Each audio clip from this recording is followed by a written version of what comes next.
আসসালামু আলাইকুম ভিউয়ার্স। আজ আমি আপনাদের একটা রেসিপি রুই মাছের মাথা দিয়ে লাউর তরকারি। আমরা লাউটা আমাদের গার্ডেন থেকে তাজা কেটে নিয়েছি। চলুন এখন আমরা শুরু করি।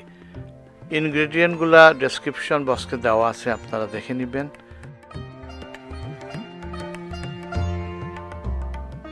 আপনারা দেখতে পাচ্ছেন এটা আমার গার্ডেনের মধ্যে দেখা যাচ্ছে যে টমেটোগুলো ধরেছে। আমরা বলেছিলাম যে এই গার্ডেন থেকে আমরা একটা লাউ কেটে নিয়েছি।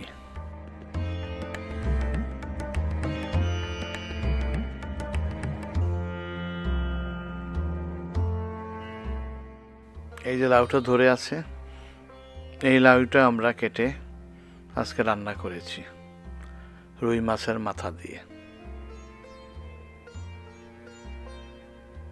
খুব সুন্দর একটা তাজা লাউ। এখন লাউটাকে কাটা হচ্ছে, আমরা কেটে 2 টুকরা করে নিলাম। আমরা আজকে অর্ধেকটা রান্না করব।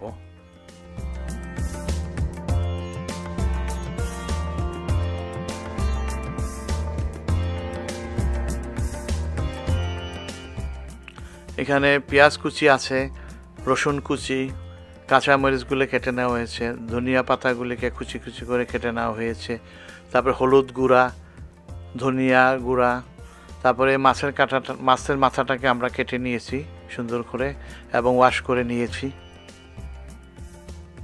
এখন কদ্দুটাকে আমরা কেটে নিয়েছি ছোট ছোট টুকরা করে।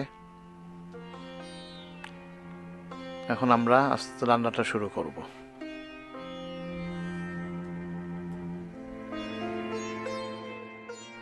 আমরা একটা কড়াই বসিয়েছি, গরম হওয়ার পর 2 টেবিল চামচ কুকিং অয়েল দিয়ে দিলাম। তারপরে দিলাম আমরা রসুন কুচিগুলা দিলাম,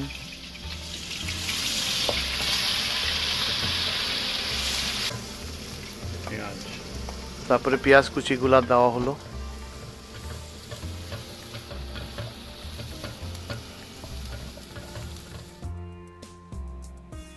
এখন স্বাদ মতো লবণ দেওয়া হলো। ভালো করে নেড়ে নিচ্ছি। এখন আমরা কাঁচা মরিচগুলা দিয়ে দিলাম। এখন আমরা ভালো করে মিশিয়ে নিচ্ছি। সামান্য পানি দিলাম যাতে মশলাটা জ্বলে না যায়। এখন আমরা ঢেকে রেখে দিলাম 2-3 মিনিট। ধনিয়ার গুঁড়া এবং হলুদের গুঁড়াগুলা দেওয়া হলো।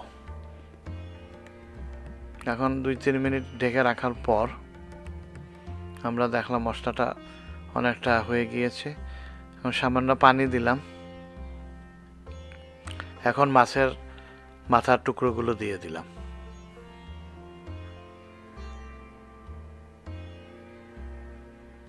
ভালো করে মিশিয়ে নেওয়া হচ্ছে মাছের মাথার টুকরাগুলোর সাথে মশলাগুলা।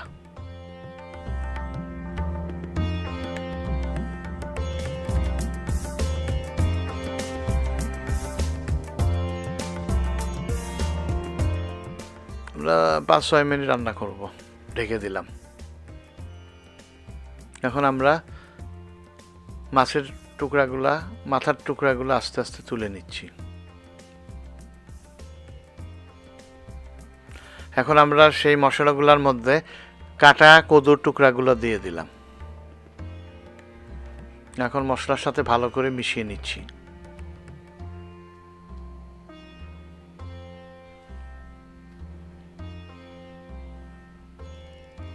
আমরা ঢেকে দিলাম, 7-8 মিনিট রান্না করব আরো। এখন কদ্দুগুলা কিছুটা নরম হয়ে আসছে, অনেক পানি বেরিয়ে হয়েছে কদ্দুর থেকে। এখন আমরা সেই ভুনা মাছের মাথার টুকরাগুলো আবার দিয়ে দিলাম।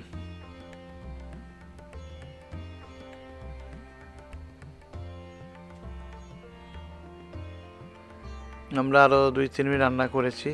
এখন কাঁচা মরিচগুলা কেটে নিয়েছিলাম সেটা দিয়ে দিলাম। খুব সুন্দর একটা কালার হয়েছে। এখন এবার ধনিয়া পাতা যে কেটে নিয়েছিলাম সেগুলা দিয়ে দিলাম।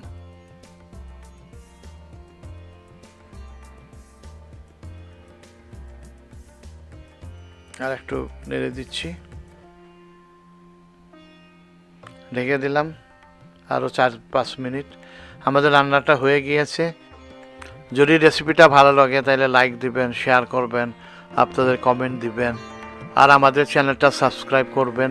যারা আমাদের চ্যানেলটা সাবস্ক্রাইব করছেন তাদেরকে অনেক অনেক ধন্যবাদ। সাবু ফুড অ্যান্ড ট্যুরস।